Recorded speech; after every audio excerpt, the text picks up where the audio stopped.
नमस्कार। दोपहर समाचार में आपका स्वागत है।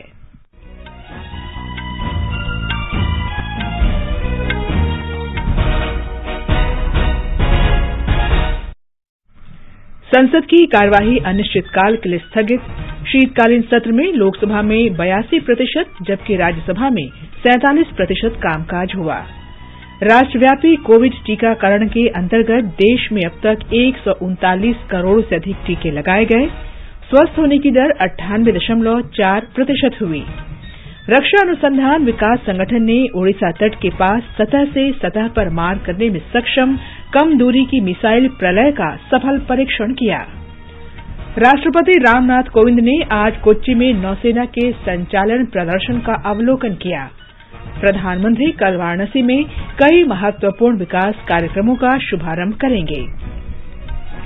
नीति आयोग ने नवप्रवर्तकों और उद्यमियों को उनके कार्यों से संबंधित जानकारी 22 भाषाओं में उपलब्ध कराने के लिए मातृभाषा नवाचार कार्यक्रम शुरू किया।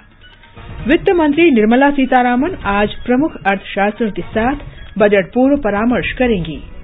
प्रधानमंत्री नरेंद्र मोदी 28 नवंबर को आईआईटी कानपुर के दीक्षांत समारोह को संबोधित करेंगे। हॉकी में ढाका में एशियाई चैंपियंस ट्रॉफी टूर्नामेंट में कांस्य पदक के लिए भारत का सामना पाकिस्तान से होगा और ढाका में सैफ अंडर-19 महिला फुटबॉल चैंपियनशिप के फाइनल में आज भारत का मुकाबला मेजबान बांग्लादेश से होगा। दोपहर समाचार में सिद्धार्थ सिंह के साथ मैं कनकलता। देश कोविड टीकाकरण अभियान के अंतर्गत 150 करोड़ टीके लगाने की दिशा में निरंतर आगे बढ़ रहा है। कोरोना वायरस का नया वेरिएंट मिलने से चिंताएं बढ़ी हैं। आपसे हमारी अपील है कि यथाशीघ्र दोनों टीके लगवाएं और अन्य लोगों को भी टीके लगवाने के लिए प्रेरित करें। कृपया 3 आसान उपायों का पालन अवश्य करें। मास्क लगाएं, 2 गज की सुरक्षित दूरी बनाए रखें, हाथ और चेहरा साफ रखें। कोविड से संबंधित किसी भी जानकारी और मार्गदर्शन के लिए राष्ट्रीय हेल्पलाइन नंबर 011-2397-8046 और 1075 पर संपर्क करें। देश के 75वें स्वतंत्रता दिवस समारोहों के उपलक्ष्य में आजादी का अमृत महोत्सव के अंतर्गत सरकार अनेक गतिविधियों का आयोजन कर रही है। इस अवसर को जन उत्सव के रूप में मनाते हुए आकाशवाणी समाचार ने स्वतंत्रता संग्राम और उसके गौरवशाली इतिहास पर विशेष क्विज शुरू किया है। प्रत्येक सोमवार और मंगलवार को समाचार प्रभात में प्रसारित होने वाला ये क्विज 15 अगस्त 2022 तक जारी रहेगा। भारतीय डाक विभाग अमृत महोत्सव क्विज में आकाशवाणी समाचार के साथ सहयोगी के रूप में शामिल है। कल के अमृत महोत्सव क्विज का प्रश्न था, सितंबर 1942 में असम के गोहपुर में भारत छोड़ो आंदोलन के समर्थन में ग्रामीणों के हथियार रहित जुलूस का नेतृत्व करने वाली 18 वर्षीय युवती की पुलिस ने गोली मारकर हत्या कर दी थी। इस शहीद युवती का नाम बताएं। इसका सही उत्तर है कनकलता बरुआ। आकाशवाणी को दुनिया भर से बड़ी संख्या में श्रोताओं से इस प्रश्न का उत्तर मिला और भाग्यशाली विजेता हैं महाराष्ट्र में नागपुर की नव्या वशिष्ठ। मेरा नाम नव्या वशिष्ठ है और मैं symbiosis institute of business management Nagpur में MBA फर्स्ट ईयर की स्टूडेंट हूँ। मुझे ऑल इंडिया रेडियो सुनने का बेहद शौक है, खासकर सुबह सुबह की खबर। मुझे आज अपने जीतने पर आश्चर्य एवं खुशी हो रही है। आज हम आजाद हैं और हमें इस आजादी की कीमत समझनी चाहिए। हम 21वीं सदी की जनरेशन को प्रण लेना चाहिए कि हम सबके लिए स्वयं और परिवार से ऊपर देश होना चाहिए। श्रोताओं के लिए अमृत महोत्सव क्विज का अगला प्रश्न सोमवार 27 दिसंबर को पूछा जाएगा। संसद के दोनों सदनों की कार्यवाही निर्धारित समय से एक दिन पहले अनिश्चितकाल के लिए स्थगित कर दी गई। शीतकालीन सत्र पिछले महीने की 29 तारीख से शुरू हुआ था और कल संपन्न होना था। सत्र के दौरान दोनों सदनों की कार्यवाही किसानों के मुद्दे, लखीमपुर खीरी घटना, 12 सांसदों के निलंबन और अन्य मुद्दों पर विपक्ष के हंगामे के कारण लगातार बाधित हुई। लोकसभा की कार्यवाही शुरू होने पर अध्यक्ष ओम बिरला ने विदाई भाषण में कहा कि सदन में 82% काम हुआ और 9 विधेयक पारित किए गए। उन्होंने कहा कि व्यवधान के कारण सदन के करीब 19 घंटे बर्बाद हुए। ये अत्यंत हर्ष का विषय है कि 2 दिसंबर 2021 को सभा का कार्य निष्पादन 204% रहा। सत्र के दौरान सभा का कुल कार्य निष्पादन 82% रहा। वर्तमान सत्र में कार्य के लिए आवंटित कुल समय में से व्यवधान के कारण 18 घंटे 48 मिनट का समय व्यर्थ हुआ। राज्यसभा में विदाई भाषण में सभापति एम वेंकैया नायडू ने सत्र के दौरान सदन के कामकाज पर अप्रसन्नता व्यक्त की। उन्होंने सदस्यों से सामूहिक रूप से जवाब देने और व्यक्तिगत रूप से आत्म अवलोकन करने को कहा। उन्होंने कहा कि सत्र के दौरान आशा के विपरीत बहुत कम काम हुआ है। उन्होंने कहा कि सदन में जो भी घटना हुई वो अनुचित थी। श्री नायडू ने सदन की कार्यवाही और बेहतर ढंग से चलने के लिए सदस्यों से आत्म मंथन करने को कहा। I am not happy to share with you the House functioned much below its potential. I urge all of you to collectively and individually reflect and introspect if this session could have been different and better. I don't want to speak elaborately on the course of this session as it would lead to me to make a very critical view. And also realization of what has happened is wrong and we should all work towards constructive, positive atmosphere for the larger interest of the country. संसदीय मामलों के मंत्री प्रहलाद जोशी ने संवाददाताओं को जानकारी देते हुए कहा कि संसद के शीतकालीन सत्र के दौरान 13 विधेयक पेश किए गए। श्री जोशी ने व्यवधान के लिए विपक्ष की आलोचना की। लोकसभा का प्रोडक्टिविटी अप्रॉक्सीमेटली 82% रहा है और राज्यसभा का अनफॉर्चुनेटली 47% रहा है। 9 बिल राज्यसभा में पारित हुआ है, 11 बिल लोकसभा में पारित हुआ है। ये 11 बिल में अप्रोप्रिएशन बिल भी है, demands on supplementary demands on grant, वो भी पारित हो गए। Total 11 bills including 1 appropriation bill were passed by the both the houses of the parliament. सरकार ने आज कहा कि पिछले 3 वर्ष में आईआईटी ने पेटेंट के लिए 1535 आवेदन किए। इनमें से 69 पेटेंट के लिए उत्पाद बनाए जा रहे हैं और प्रक्रियाधीन हैं। राज्यसभा में लिखित उत्तर में शिक्षा मंत्री धर्मेंद्र प्रधान ने कहा कि इन पेटेंट का कुल वाणिज्यिक मूल्य 1321 लाख रुपए से अधिक होगा। केंद्र ने आज कहा कि 2019-20 के दौरान देश में कक्षा 9 से 10 तक के 16.1% बच्चों ने पढ़ाई छोड़ी। राज्यसभा में एक लिखित उत्तर में शिक्षा राज्य मंत्री अन्नपूर्णा देवी ने कहा कि उच्चतर प्राथमिक श्रेणी में कक्षा 6 से 8 तक 2.6% और कक्षा 1 से 5 तक 1.5% बच्चों ने बीच में ही पढ़ाई छोड़ दी। उन्होंने कहा कि सरकार ने कोविड महामारी के कारण शिक्षा के नुकसान की भरपाई के लिए डिजिटल शिक्षा सहित अनेक उपाय किए हैं। सरकार ने कहा है कि केंद्रीय औद्योगिकी सुरक्षा बल सीआईएसएफ इस समय 64 हवाई अड्डों पर सुरक्षा उपलब्ध करा रहा है। इनमें संयुक्त उपक्रम और सार्वजनिक निजी भागीदारी से संचालित हवाई अड्डे भी शामिल हैं। राज्यसभा में लिखित उत्तर में गृह राज्य मंत्री नित्यानंद राय ने ये बात कही। राज्यसभा के निलंबित सांसदों ने आज भी संसद परिसर में महात्मा गांधी की प्रतिमा के समक्ष धरना जारी रखा। आज तृणमूल कांग्रेस सांसद डेरेक ओब्रायन भी धरने में शामिल हुए, जिन्हें कल अनुचित व्यवहार के कारण सदन से निलंबित कर दिया गया था। विपक्ष के ये सांसद निलंबन वापस लेने की मांग कर रहे हैं। इन सांसदों को पिछले मानसून सत्र में अनुचित व्यवहार के कारण मौजूदा शीतकालीन सत्र के पहले दिन पूरे सत्र के लिए निलंबित कर दिया गया था। राष्ट्रव्यापी टीकाकरण अभियान के अंतर्गत देश ने कोविड टीकाकरण में 139 करोड़ का आंकड़ा पार कर महत्वपूर्ण लक्ष्य हासिल कर लिया है। स्वास्थ्य मंत्रालय ने कोविड-19 के खिलाफ लड़ाई में इसे एक और उपलब्धि बताया है। वर्तमान में 78,190 लोगों का इलाज चल रहा है। स्वस्थ होने की दर 98.4% हो गई है। सरकार ने कहा है कि राज्य और केंद्र शासित प्रदेशों को अब तक 147 करोड़ से अधिक टीके निःशुल्क उपलब्ध कराए गए हैं। स्वास्थ्य और परिवार कल्याण मंत्रालय ने कहा है कि कोरोना का वेरिएंट ओमिक्रॉन डेल्टा वेरिएंट की तुलना में 3 गुना अधिक संक्रामक है। राज्यों और केंद्र शासित प्रदेशों को कोविड नियंत्रण केंद्र फिर सक्रिय करने तथा जिला या स्थानीय स्तर पर उचित कार्रवाई करने की सलाह दी गई है। इस बीच देश में ओमिक्रॉन के अब तक 213 मामलों की पुष्टि हुई है। इनमें से दिल्ली में 57 और महाराष्ट्र में 54 मामले सामने आए हैं। स्वास्थ्य मंत्रालय ने बताया कि अब तक 90 रोगियों को स्वस्थ होने के बाद अस्पताल से छुट्टी दे दी गई है। आकाशवाणी के समाचार सेवा प्रभाग के कोरोना जागरूकता श्रृंखला कार्यक्रम में कल अखिल भारतीय आयुर्विज्ञान संस्थान एम्स नई दिल्ली के डॉक्टर पीयूष रंजन ने बताया कि ओमिक्रॉन से ज्यादा घबराने की आवश्यकता नहीं है। ये जो नया वेरिएंट वायरस का है उसमें इन्फेक्टिविटी ज्यादा है। ये उन लोगों में ही हो सकता है या होता हुआ देखा गया जो कि पहले से संक्रमित नहीं है। अभी के समय में कुल मिलाकर 80% लोग जो है वो सीरो पॉजिटिव है। मतलब ये कि 80% लोगों में कुछ न कुछ प्रतिरोधक क्षमता है। तो उन लोगों में ओमिक्रॉन के होने की संभावना कम है और अगर होगा भी तो ये एक माइल्डर फॉर्म में होगा।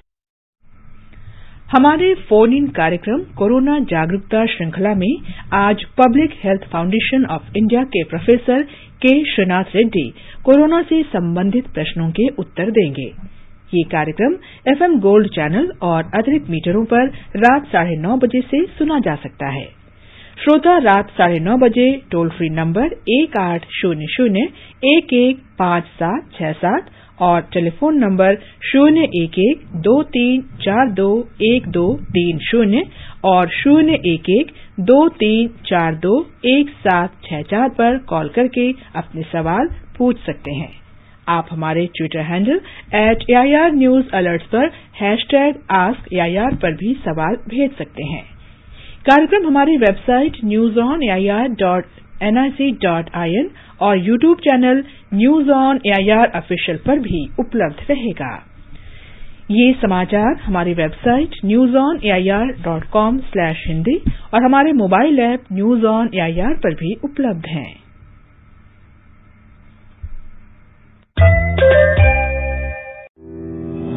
सबका साथ, सबका विकास, सबका विश्वास, सबका प्रयास। सबके प्रयास से हो रहा है राष्ट्र निर्माण, जिसमें इनकम टैक्स है आपका योगदान। और जब ई-फाइलिंग से हुआ है इनकम टैक्स रिटर्न भरना इतना आसान, तो फिर देर क्यों करें? 31 दिसंबर 2021 या उससे पहले www.incometax.gov.in पर अपनी इनकम टैक्स रिटर्न को ई-फाइल करना ना भूलें। समय से इनकम टैक्स रिटर्न भरने पर रिफंड्स भी जल्दी आ जाते हैं। लॉसेस को कैरी फॉरवर्ड किया जा सकता है। लोन और वीजा एप्लीकेशन की प्रोसेसिंग में भी ITR सहायक है। नए ई-फाइलिंग पोर्टल पर 3 करोड़ से भी अधिक इनकम टैक्स रिटर्न फाइल किए जा चुके हैं। तो फिर आप भी समय न गवाएं। आज ही अपने इनकम टैक्स रिटर्न को ई-फाइल करें। अधिक जानकारी और रिटर्न फाइल करने के लिए विजिट करें www.incometax.gov.in। हर जोखिम से निकल कर फसल आए, सुरक्षित हो जाए।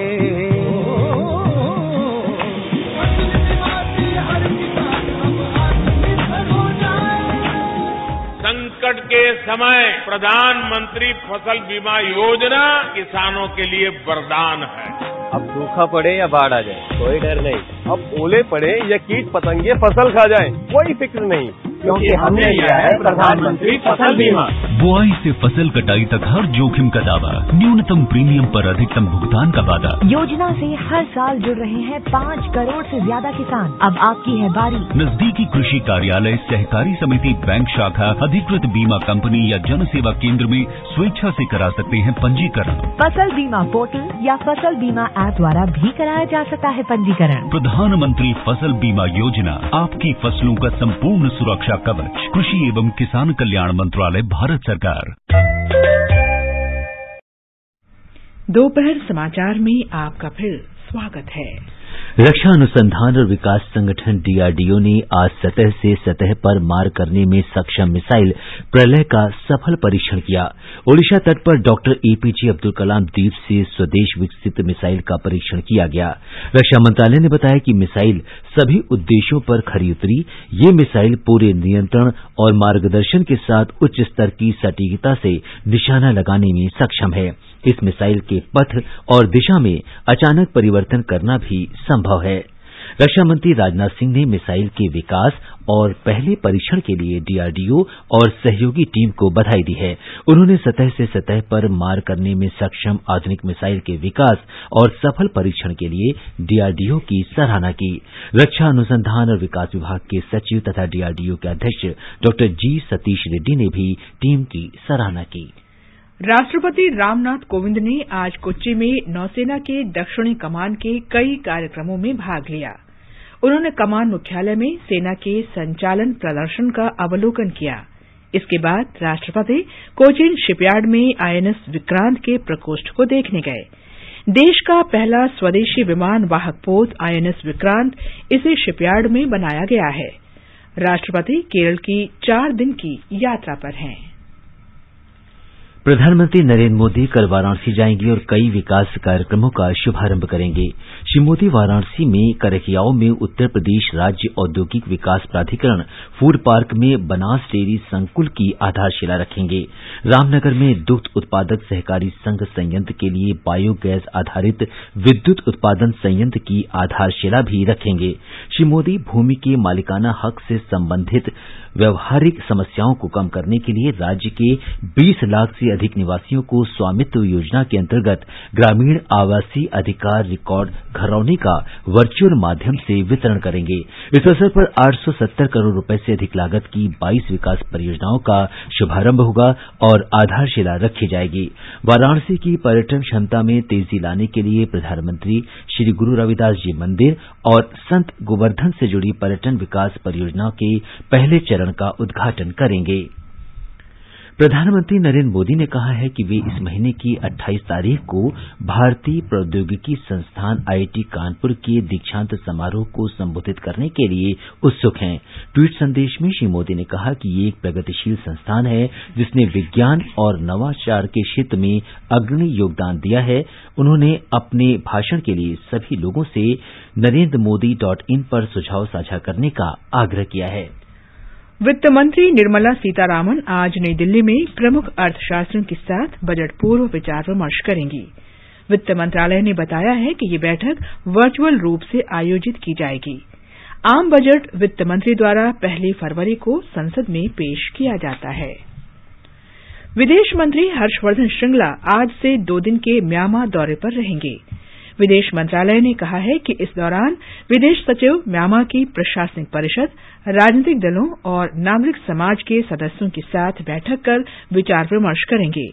इनमें म्यांमार को मानवीय सहायता, सुरक्षा, भारत म्यांमार सीमा संबंधी मुद्दे और राजनीतिक स्थिति पर चर्चा होगी।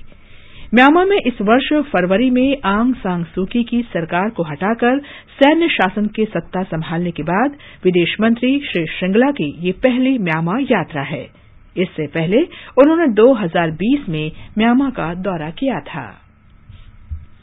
आगे बढ़ने से पहले मुख्य समाचारों पर एक नजर। संसद की कार्यवाही अनिश्चितकाल के लिए स्थगित। शीतकालीन सत्र में लोकसभा में 82% जबकि राज्यसभा में 47% कामकाज हुआ। राष्ट्रव्यापी कोविड टीकाकरण के अंतर्गत देश में अब तक 139 करोड़ से अधिक टीके लगाए गए। स्वस्थ होने की दर 98.4% हुई। रक्षा अनुसंधान विकास संगठन ने ओडिशा तट के पास सतह से सतह पर मार करने में सक्षम कम दूरी की मिसाइल प्रलय का सफल परीक्षण किया। राष्ट्रपति रामनाथ कोविंद ने आज कोच्चि में नौसेना के संचालन प्रदर्शन का अवलोकन किया। प्रधानमंत्री कल वाराणसी में कई महत्वपूर्ण विकास कार्यक्रमों का शुभारंभ करेंगे।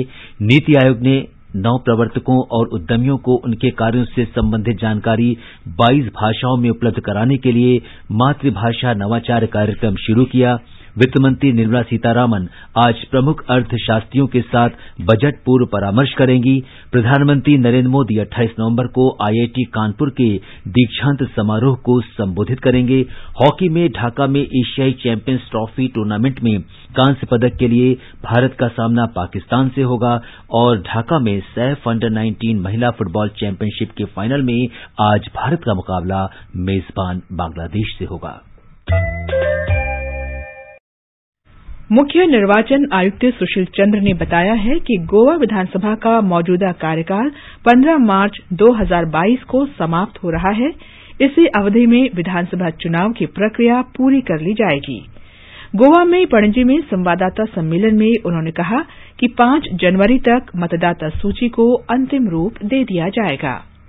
मुख्य निर्वाचन आयुक्त ने कहा कि पैसा बांटने के अनैतिक कार्य रोकने के लिए पुलिस और तटरक्षक बल की मदद से कड़ी निगरानी रखी जाएगी।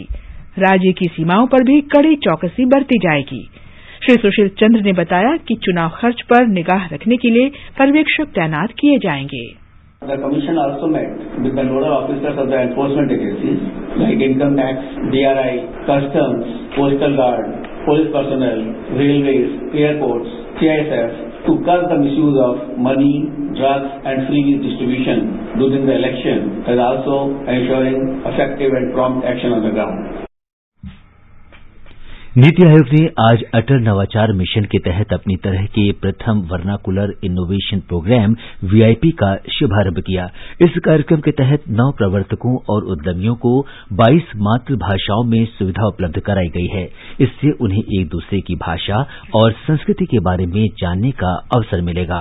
इस अवसर पर नीति आयोग के मुख्य कार्यकारी अधिकारी अमिताभ कांत ने कहा कि भारत की भाषाएं रुकावट नहीं बल्कि अवसर हैं। ये समाचार आकाशवाणी से प्रसारित किए जा रहे हैं। ताजा समाचार जानने के लिए आप हमारे Twitter handle @AIR News Hindi को फॉलो कर सकते हैं। आजादी का अमृत महोत्सव के लिए सभी उपभोक्ताओं को शुभकामनाएं। हॉलमार्क सोने की शुद्धता सुनिश्चित करता है। हमेशा हॉलमार्क वाले सोने के आभूषण खरीदें। उपभोक्ता संबंधित किसी भी शिकायत के लिए कृपया राष्ट्रीय उपभोक्ता हेल्पलाइन के टोल फ्री नंबर 14404 पर संपर्क करें।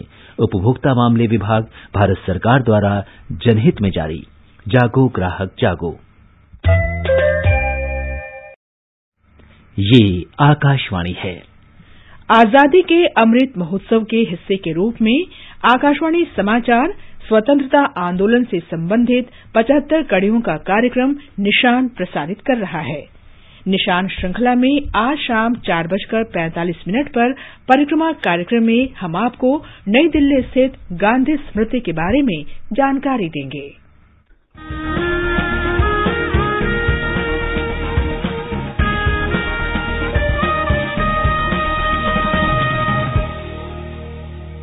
स्वाधीनता संग्राम के वे निशान जो साक्षी हैं हमारे सेनानियों के संघर्ष और बलिदान के। आकाशवाणी समाचार ला रहा है विशेष श्रृंखला निशान। हर बुधवार को शाम 4:45 पर कार्यक्रम परिक्रमा में FM गोल्ड 100.1 मेगाहर्ट्ज पर।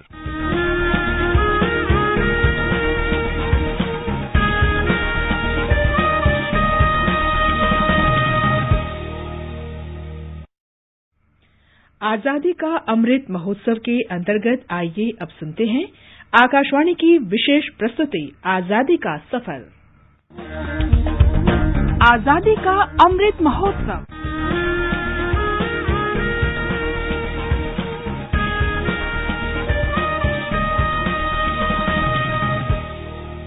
आजादी का सफर आकाशवाणी के संग एक राष्ट्र का जन्म, भारत का शानदार स्वाधीनता संघर्ष आधुनिक विश्व के महानतम संघर्षों में से एक है। आकाशवाणी से हम आपके लिए रोजाना ला रहे हैं इस शानदार संघर्ष की झलक।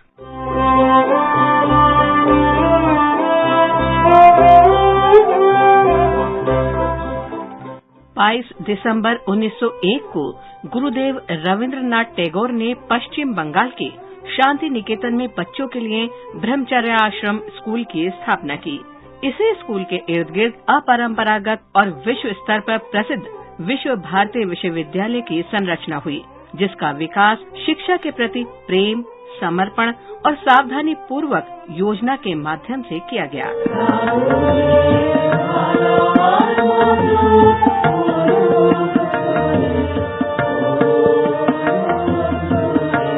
रविंद्रनाथ टैगोर ने संस्था को विश्व भारती कहा, जिसका अर्थ है भारत के साथ दुनिया का मिलन। ब्रिटेन के शासकों द्वारा भारत में शुरू की गई शिक्षा व्यवस्था को अस्वीकार करते हुए रविंद्रनाथ ने शुरू में भारत में प्राचीन शिक्षा के आंतरिक मूल्यों को पुनः स्थापित करने पर बल दिया। इसलिए स्कूल और उसके पाठ्यक्रम ने देश के बाकी हिस्सों में शिक्षा और शिक्षण को देखने के अंदाज में बदलाव का संकेत दिया। सादगी एक प्रमुख सिद्धांत था। पेड़ों की छाया में खुली हवा में कक्षाएं आयोजित की गईं, जहां मानव और प्रकृति ने तत्काल सामंजस्यपूर्ण संबंध में प्रवेश किया। शिक्षकों और विद्यार्थियों ने एकल अभिन्न सामाजिक सांस्कृतिक जीवन साझा किया। पाठ्यक्रम में संगीत, पेंटिंग, रंगमंच और अन्य अभिनय पद्धतियां शामिल थीं। बौद्धिक और शैक्षणिक गतिविधियों को स्वीकृत सीमाओं से परे मानव व्यक्तित्व के विविध गुणों को मजबूत करने और बनाए रखने के अवसर पैदा किए गए।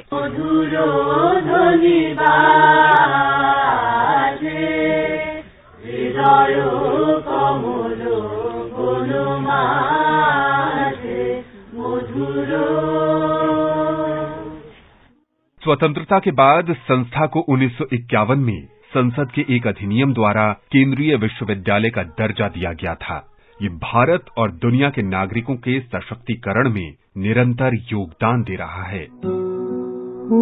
আমার দেশের মাটি তোমার পরে ঠেকাই মাথা। आज ही के दिन हम प्रवासी भारतीय क्रांतिकारी तारक नाथ दास को भी याद करते हैं, जिनकी 22 दिसंबर 1958 को मृत्यु हो गई थी। उत्तरी अमेरिका के पश्चिमी तट पर एक अग्रणी प्रवासी, जिन्होंने एशिया में प्रवासी भारतीयों को देश के स्वतंत्रता आंदोलन के लिए संगठित करने में मदद की।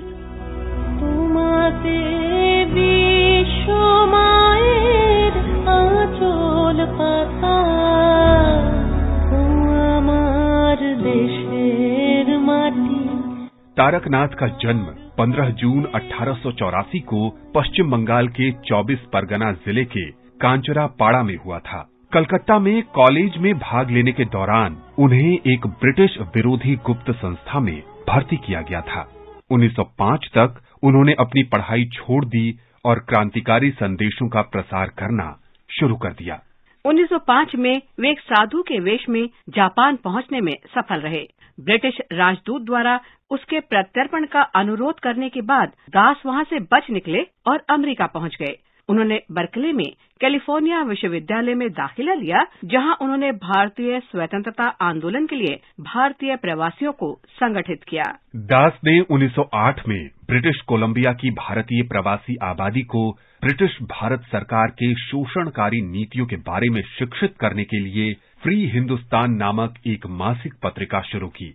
बाद में वो गदर पार्टी के लाला हरदयाल के साथ भी जुड़े और 1914 तक कई असफल आवेदनों के बाद अमरीकी नागरिक बन गए।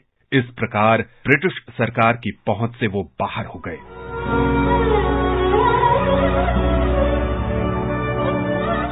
उन्होंने प्रथम विश्व युद्ध की पूर्व संध्या पर जर्मनी की यात्रा की और भारत में सशस्त्र विद्रोह के लिए धन जुटाने के काम में लग गए। उन्होंने स्वेज नहर के साथ ब्रिटिश नियंत्रित रेलवे को नष्ट करने के असफल जर्मन भारतीय मिशन में भाग लिया और पैन एशियाटिक लीग को व्यवस्थित करने और भारत की स्वतंत्रता को बढ़ावा देने के लिए चीन और जापान की यात्राएं भी की। 1917 में दास तटस्थता अधिनियम का उल्लंघन करने और साजिश के आरोप का सामना करने के लिए अमेरिका लौट आए। उन्हें और अन्य साजिशकर्ताओं और सैन फ्रांसिस्को में हिंदू जर्मन षड्यंत्र मामले में दोषी ठहराया गया था और दास को लिवेनवर्थ कंसास में 22 महीने की जेल की सजा सुनाई गई थी। जेल की सजा काटने के बाद दास ने क्रांतिकारी गतिविधियों को छोड़ दिया। उन्होंने अपनी पीएचडी जॉर्ज टाउन विश्वविद्यालय में विदेश सेवा के स्कूल से और अपने शेष वर्ष अमेरिका और यूरोप में अध्यापन में बिताए। दिसंबर 1958 में न्यूयॉर्क में उनका निधन हो गया।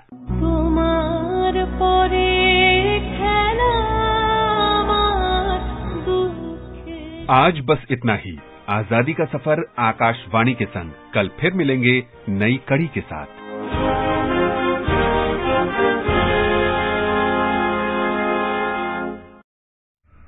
ढाका में एशियाई चैंपियंस ट्रॉफी हॉकी टूर्नामेंट में कांस्य पदक के लिए आज भारत का मुकाबला पाकिस्तान से होगा। ढाका में ही सैफ अंडर-19 महिला फुटबॉल चैंपियनशिप के फाइनल में आज भारत का मुकाबला मेजबान बांग्लादेश से होगा। अंत में मुख्य समाचार एक बार फिर। संसद की कार्यवाही अनिश्चितकाल के लिए स्थगित। शीतकालीन सत्र में लोकसभा में 82% जबकि राज्यसभा में 47% कामकाज हुआ। राष्ट्रव्यापी कोविड टीकाकरण के अंतर्गत देश में अब तक 139 करोड़ से अधिक टीके लगाए गए। रक्षा अनुसंधान विकास संगठन ने ओडिशा तट के पास सतह से सतह पर मार करने में सक्षम कम दूरी की मिसाइल प्रलय का सफल परीक्षण किया। प्रधानमंत्री कल वाराणसी में कई महत्वपूर्ण विकास कार्यक्रमों का शुभारंभ करेंगे। वित्त मंत्री निर्मला सीतारामन आज प्रमुख अर्थशास्त्रियों के साथ बजट पूर्व परामर्श करेंगी और ढाका में सैफ अंडर-19 महिला फुटबॉल चैंपियनशिप के फाइनल में आज भारत का मुकाबला मेजबान बांग्लादेश से होगा। इसके साथ ही दोपहर समाचार का ये अंक समाप्त हुआ। नमस्कार।